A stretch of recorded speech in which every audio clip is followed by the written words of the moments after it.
Hello everyone. బీహార్లో అసదుద్దీన్ అలానే Prashanth Kishore so ఏ పార్టీలకి ఎలాంటి ప్రభావం ఉండబోతుందో ఒకసారి డిస్కస్ చేసే ప్రయత్నం చేద్దాం. ప్రస్తుతం మనతోటి జర్నలిస్ట్ శేషరావు గారు ఉన్నారు. ఇంటర్వ్యూలోకి వెళ్ళిపోదాం. Hello sir. హలో సార్, వీళ్ళిద్దరి ఎఫెక్ట్ ఏ విధంగా ఉండబోతుంది అక్కడ జరిగే ఎన్నికల్లో? ఖచ్చితంగా బీహార్లో వీళ్ళిద్దరి యొక్క ప్రభావం ఎంతో కొంత ఉండే అవకాశం ఉంది. ప్రశాంత్ కిషోర్ అలాగే అసదుద్దీన్ ఓవైసీది.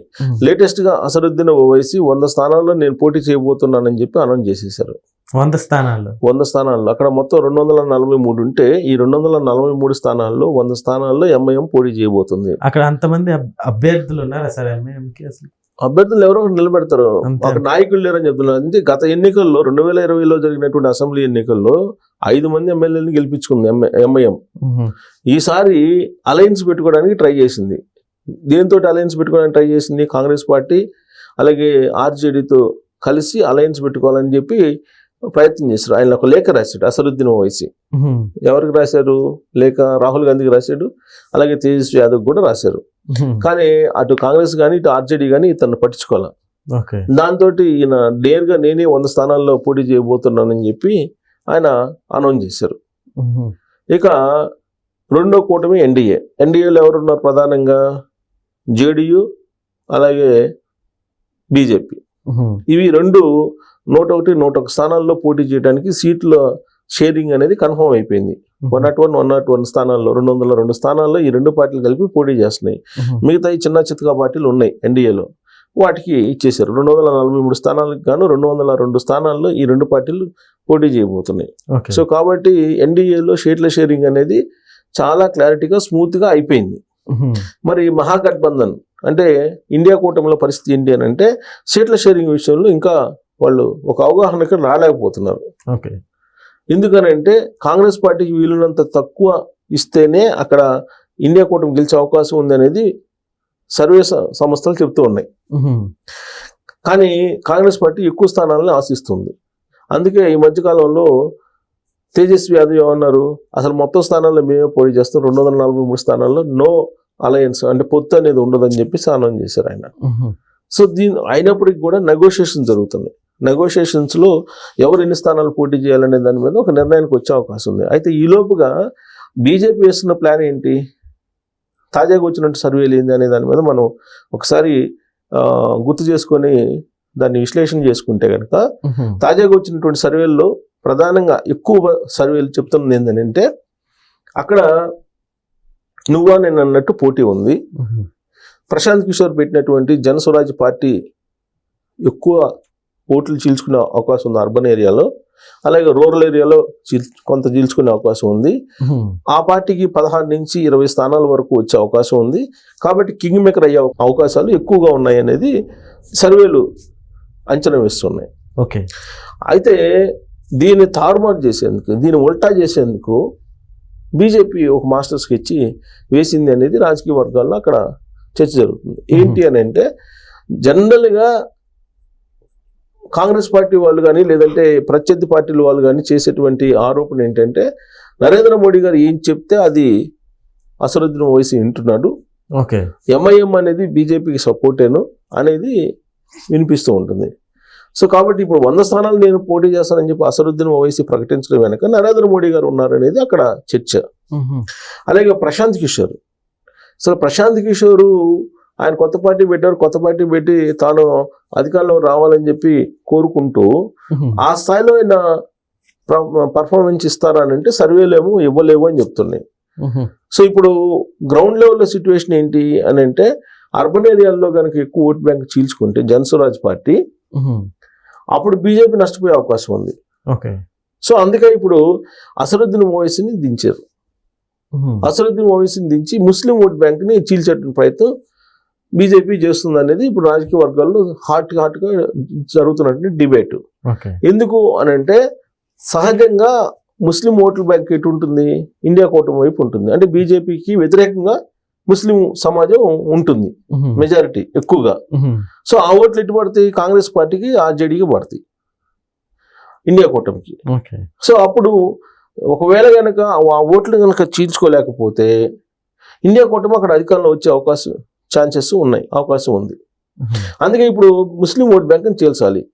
అక్కడ దాదాపు 22% ఏమో ముస్లిం ఓట్ బ్యాంక్ ఉంది. కొన్ని ఏరియాలో సీమాంచల్ ప్రాంతంలో ముస్లిం vote bank decide factor.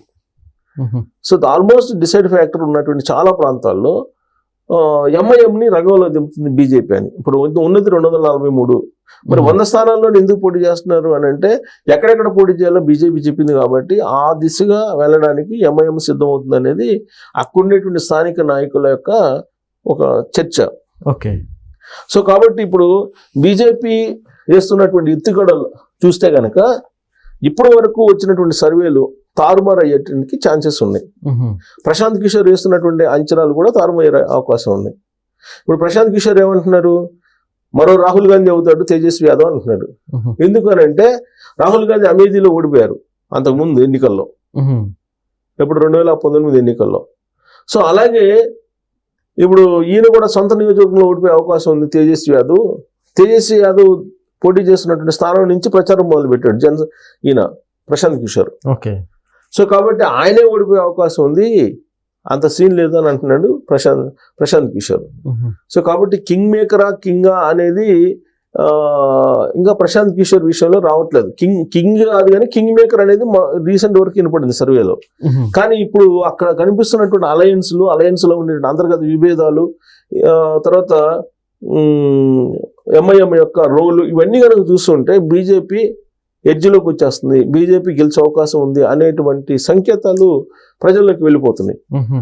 First నుంచి కూడా బీహార్ ఎన్నికల వైపు అందరు చూస్తున్నారు. బీహార్ ఎన్నికల్లో ఓట్లు భారీగా తొలగించారనేది ఫస్ట్ వివాదం. అందుకే ఓట్ చోర్ యాత్ర రాహుల్ గాంధీ చేశారు. ఆ యాత్ర అయిపోయిన తర్వాత నుంచి కాంగ్రెస్ పార్టీ బలంగా ఉంది కాబట్టి మాకు ఎక్కువ సీట్లు ఇవ్వండి అని చెప్పేసి ఆ పార్టీ నుంచి డిమాండ్ వస్తుంది. అది ఆర్జేడీ జీర్ణించుకోలేకపోతుంది. అందుకే తేజస్వి యాదవ్ మొత్తం మేమే పోటీ చేసుకుంటాం అని అన్నారు. కానీ ఎవరికాళ్ళు ఇండివిజువల్గా పోటీ చేస్తే భారీగా నష్టపోయే అవకాశం ఉంది. ఇప్పుడు సీట్ల షేరింగ్ కనుక వీళ్ళకి ఇండియా కూటమిలో ఉండే పార్టీలకు కనుక కుదరకపోతే ఎవరికాళ్ళే వెళ్ళిపోతే కనుక బీజేపీ అప్రశాంతంగా గెలిచే అవకాశం ఉంది. ఇప్పటికే ఎంఐఎం రంగంలో దింపింది. అంటే ముస్లిం ఓట్ బ్యాంకును చేల్చడానికి ఎంఐఎంని ఒక అస్త్రంగా బీజేపీ ఉపయోగించుకుంటుంది అనేటువంటి ఒక అభిప్రాయం అయితే అక్కడ ఉండేటువంటి రాజకీయ నాయకుల్లో ఉంది. దానికి తగ్గట్టు ఈయన 100 స్థానాలు నేను పోటీ చేస్తానని చెప్పి తాజాగా అనౌన్స్ చేశాడు అసదుద్దీన్ ఓవైసీ. సో కాబట్టి సర్వేలు ఇప్పటి వరకు వచ్చినటువంటివి ఖచ్చితంగా తారుమారు అయ్యేటువంటి పరిస్థితులు కనపడుతున్నాయి. సీట్ల షేరింగ్ అనేది ఎన్డీఏలో చాలా క్లియర్గా స్మూత్గా విభేదాలు లేకుండా జరిగిపోయింది. అలాంటి పరిస్థితి ఇప్పుడు ఇండియా కూటమిలో లేదు. సో దాంతో అనుకూలంగా ఉన్నటువంటి పరిస్థితులను కూడా ప్రతికూలంగా ఇండియా కూటమికి మారిపోతున్నాయి. సో దీంతో నరేంద్ర మోడీ గారు ఇచ్చినటువంటి పాచిక అక్కడ బీహార్లో పారే అవకాశం ఉంది. అలాగే ప్రశాంత్ కిషోర్ ఏదైతే అనుకుంటున్నారు రాజకీయ వ్యూహకర్తగా, అది అక్కడ జరిగేటువంటి పరిస్థితి కనపట్ల. ఇప్పుడు అర్బన్ ఏరియాలో ఓట్లు చీల్చుకున్నందువల్ల బీజేపీకి నష్టం, బీజేపీకి లాభం. అర్బన్ ఏరియాలో భారీగా జనస్వరాజ్ పార్టీ ఓట్లు ఎవరికి లాక్కుంటుంది, బీజేపీకి లాక్కుంటుంది. బీజేపీకి నష్టం, బీజేపీకి భారీ నష్టం వస్తుంది అక్కడ. అదే గ్రామీణ ప్రాంతాల్లో వచ్చేసి ఆర్జేడీకి కాంగ్రెస్కి నష్టం, ఇంకొక వైపు ఎంఐఎం కూడా ఉంటే ఇంకా నష్టం. సో కాబట్టి అక్కడ రిజల్ట్ అనేది ఇప్పుడు మనం ఎంఐఎం అలాగే జనస్వరాజ్ పార్టీ ప్రశాంత్ కిషోర్ మీద మనం ఆధారపడాలి. ఆ రిజల్ట్ ఎలా ఉంటాయి అనే దాని మీద. ఇప్పుడు వాళ్ళిద్దరు కలిసి ప్రత్యక్షంగా ఒకళ్ళు పరోక్షంగా ఒకళ్ళు బీజేపీకి సహకరిస్తున్నారు అనేది బీహార్లో వినిపిస్తుంది. ప్రత్యక్షంగానేమో ఎంఐఎం, పరోక్షంగానేమో ప్రశాంత్ కిషోర్ అనేది.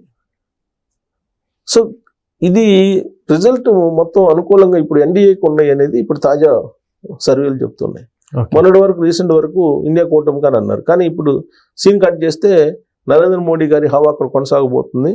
మళ్ళీ నితీష్ కుమార్ ముఖ్యమంత్రి అవుతారంటే కాదు బీజేపీ అవుతుంది, నితీష్ కుమార్ని ఉప ముఖ్యమంత్రిని చేస్తారనేది ఇప్పుడు వినిపిస్తుంది. సో కాబట్టి బీజేపీ జెండా బీహార్లో ఎగరడానికి అసదుద్దీన్ ఓవైసీ, ప్రశాంత్ కిషోర్ ఉపయోగపడుతున్నారు అనేది లేటెస్ట్ ఇన్ఫర్మేషన్ బీహార్ నుంచి. Okay sir, thank you.